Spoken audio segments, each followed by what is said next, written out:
So we're in the Lincoln Park neighborhood, a community that was, I would say, it was the artist district, right? So they're talking about, there's this whole terms in urban planning about creative placemaking. I call this creative placekeeping. We were the artist district. It was all the clubs were around here. I love to tell people that we're in the concert hall right now, but the Terrace Ballroom, also known as the Terrace Room, had its own personality. It was the place where you could see Black acts even before integration. And so those are the kinds of things that I think you can create them, but it is authentically here, right? And so I'm also excited that we are part of an alliance called the Lincoln Park Alliance, and it consists of Newark Arts, Newark Symphony Hall, and Lincoln Park Coast Cultural District, and us together, and it's been supported by City Council, I want to point out. We are actively engaged in the creative placekeeping process and making sure that this restoration happens with the community and not to the community. So as part of that, as a process in our conversation, this is going to stimulate a lot of activity around here. It's just that's just what happens when there's an infusion of investment. So Lincoln Park Coast Cultural District very recently trained a whole cohort of what we're hoping to be locally grown, if you will, developers, right? So Black developers, Black people who are now developers and will be developing in their own community. And that's pretty amazing, I think. Well, we found out about the request for proposals actually from Taneshia, and she had sent it out to a number of architects. So we toured the building last year. Obviously I've known about the building driving by it. For other job sites, it's such a really hulking, powerful building in Newark, and it really anchors this part of Broad Street, I think. So when we saw that RFP come through, for architects, we get excited because it checks all kinds of boxes for us in terms of historic preservation, revitalization of these amazing cultural gems that are dotted throughout the state of New Jersey, but also the architectural challenge of how do you preserve this and also bring something new to it that talks about our time and helps to reinforce the mission of Newark Symphony Hall and really adds another 100 years to this facility.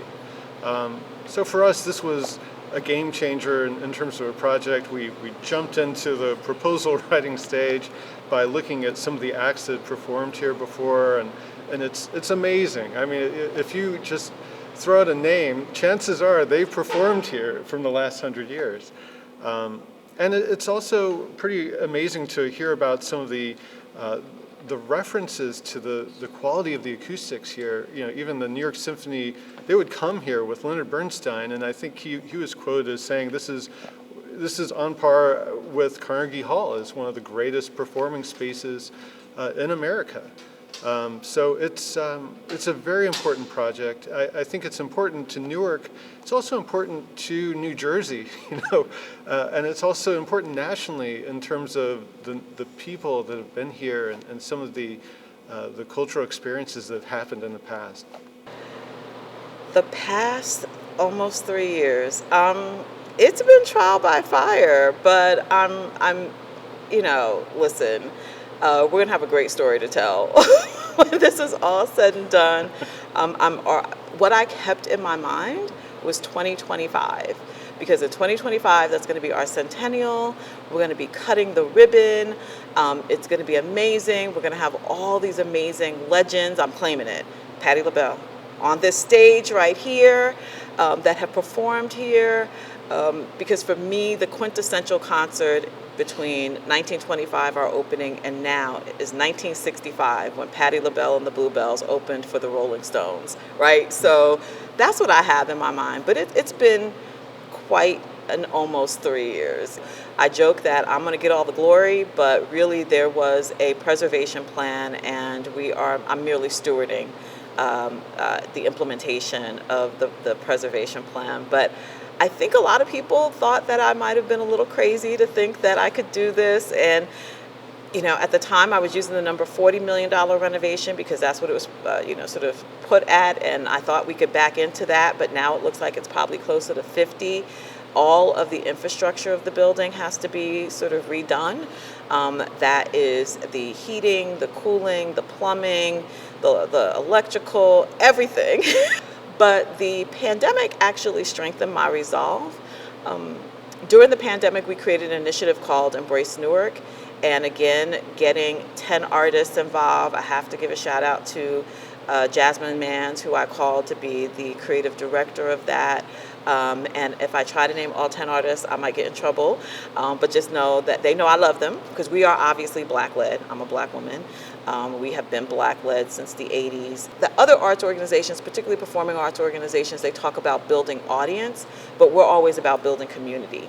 And that's really what I've been embraced by the community. I would like to think, I know I was an outsider when I came in, but just yesterday I was so, it's gonna sound so corny, that I was so hyped up to get tagged on Instagram by Project Ready as one of the 10 innovators. I was like, oh my God. So I feel like I'm embraced, and this is our win as a community.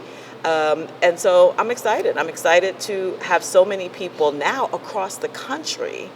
I've had a couple celebrities come into my DMs on Twitter saying congratulations, and that's pretty exciting. Their proposal actually, and I didn't score them at all. This was scored by a separate company, Remain Design and Development, Jermaine and Rihanna Lewis.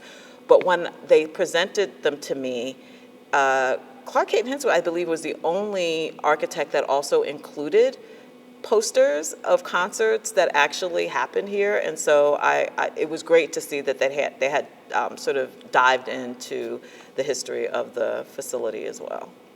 The building features, the spaces you would expect: the symphony hall, the lounge, the lobby spaces, those support functions.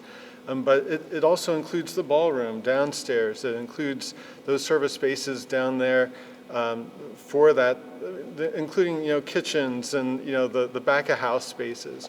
There's an incredible black box theater on the second floor, which is a very large space. A very high volume space, double height space. There's dance studios as well, office spaces. Again. And 2 sets of elevators to take you through the building, each going into different areas. 2 or 3 floors of green rooms as well behind the stage.